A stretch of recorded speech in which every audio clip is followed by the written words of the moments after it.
नमस्कार। सुनने के बोलने सब लोग यस और नो भूख लगी है क्या? नहीं तो ठीक है, ज़्यादा टाइम नहीं लूँगा, थोड़ा टाइम। ठीक है, ध्यान से सुनो। पीछे जो बैठे वाले जो स्टूडेंट हैं आपस में चर्चा मत करो, मैं खाली 5-10 मिनट होगा आप लोगों का। ठीक है, सबसे पहले सीता संघटित व्हा आणि संघर्ष करा, है ना, ऐसा मूल मंत्र देने वाले डॉक्टर बाबा साहेब आम्बेडकर, जिन्होंने शिक्षण का महत्व बताते हुए कहा कि शिक्षा वो शेरनी का दूध है, जो पिएगा वो शेर की तरह दहाड़ेगा। ऐसा मूल मंत्र देने वाले डॉक्टर बाबा साहेब आम्बेडकर आज आप हम सब एक साथ में आए, यहाँ पर एक कार्यक्रम ले रहे हैं, आज पढ़ाई कर रहे हैं। और ये जो देश का जो संविधान शासन जो चल रहा है, ये किसके बदौलत चल रहा है? डॉक्टर बाबा साहेब आम्बेडकर, इन्होंने जो संविधान लिखा है उसके भरोसे पे पूरा भारत देश चल रहा है ना। तो आज डॉक्टर बाबा साहेब आम्बेडकर, इनकी आज जयंती है। ये जयंती ये पूरे भारत देश में, ये पूरे विश्व में, क्योंकि बाबा साहेब आम्बेडकर को भारत देश ही नहीं तो पूरा विश्व का, मैंने कुछ दिन बताया था, सिंबल ऑफ नॉलेज किसको कहा जाता है? डॉक्टर बाबा साहेब आम्बेडकर। डॉक्टर बाबा साहेब आम्बेडकर को नॉलेज ऑफ सिंबल, मतलब सिंबल, ये जो है नॉलेज, जो है नॉलेज का एक सिंबल माना जाता है। अब उनको भारत रत्न भी बोला जाता है और विश्व रत्न भी बोला जाता है। विश्व रत्न बोले तो पूरी दुनिया का एक रत्न, एक हीरा, एक कीमती चीज, उनका नाम क्या है? डॉक्टर बाबा साहेब आम्बेडकर। उस टाइम पे जब डॉक्टर बाबा साहेब आम्बेडकर का जन्म हुआ, उस टाइम पर समाज के अंदर बहुत असंतोष निर्माण था।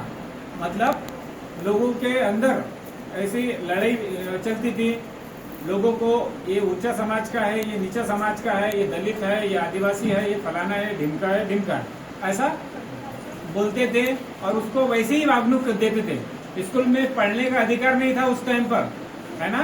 आप सब लोग पढ़ रहे हैं आज स्कूल में, ये पढ़ने का अधिकार भी डॉक्टर बाबा साहेब आम्बेडकर के संविधान में लिखा गया है, इसीलिए हम सब, आप सब लोग पढ़ रहे हैं। पहले क्लास के अंदर बैठ के पढ़ने का अधिकार था क्या? नहीं। जब डॉक्टर बाबा साहब आम्बेडकर स्कूल में जाते थे, उस टाइम पे उनको स्कूल के अंदर एंट्री नहीं मिलती थी। वो क्लास के पीछे साइड में बैठ के, आप लोगों ने सुना होगा, स्कूल में सुना होगा, है ना, डॉक्टर बाबा साहब आम्बेडकर के बारे में। तो पीछे बैठ कर वो पढ़ाई करते थे। सर इस क्लास में पढ़ाते थे, वो क्लास के पीछे साइड में बैठ के सर क्या क्या पढ़ा रहे हैं उसको नोट डाउन करके पढ़ते थे। तो वो डॉक्टर बाबा साहब आम्बेडकर की जिद्द देखो। आज तो अगर से कोई स्टूडेंट को बोल दिया क्लास में, एकांत सर ने डांट दिया, तो क्या बोले, मैं स्कूल ही नहीं जाता, है ना, मैं जाता नहीं स्कूल। एकांत सर लोगों ने उसके भलाई के लिए बल्कि बोला होगा, पर मैं जाता क्या स्कूल नहीं, या कुछ भी कारण बताता, मेरे पापा ने मोबाइल लेके दिया नहीं, मेरी मम्मी ने मोबाइल लेके दिया नहीं, मैं स्कूल जाता नहीं। ऐसे है ना कुछ लोग, पिछले साल के बैच में थे, उनके पेरेंट्स लोग हमारे पास में है, सर ये इसको समझाओ, बोले बच्चों को, ये बोल रहा है, बोले कि मोबाइल लेके नहीं देंगे तो मैं क्लास में भी नहीं जाऊंगा, मैं पढ़ाई भी नहीं करूंगा। पर डॉक्टर बाबा साहेब आम्बेडकर के टाइम पर ऐसा कुछ, आज जितना आपको स्वतंत्रता मिली है, उतनी उस टाइम पे थी क्या?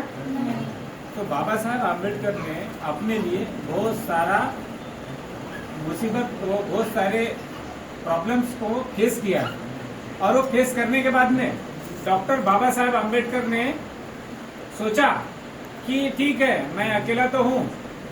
उन्होंने पढ़ के इतना अच्छा मुकाम हासिल कर लिया था कि डॉक्टर बाबा साहेब आम्बेडकर को पूरा भारत देश ही नहीं तो पूरी दुनिया मानने लग गई थी। वो चाहते थे तो बाकी सब छोड़ के, और वो उनकी जिंदगी बहुत अच्छे से गुजार सकते थे, मतलब धन दौलत बाकी सब चीज करके अच्छे रह सकते थे। लेकिन उन्होंने बोला कि मैं जहाँ से निकल के आया हूँ, जो समाज से निकल के आया हूँ, जो प्रॉब्लम्स मेरे से निकल के आया हूँ, जहाँ पे छुआछूत था, पहले पानी नहीं पीने दिया जाता था, upper caste, lower caste, middle caste, ऐसा अलग अलग जाति संवर्गों में बांटा गया था पूरे समाज को।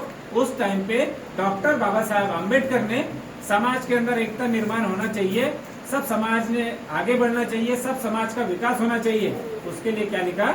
संविधान। क्या लिखा? संविधान। ये संविधान लिखने के लिए डॉक्टर बाबा साहब आम्बेडकर को 2 साल 11 महीने 18 दिन इतना टाइम उनको लगा।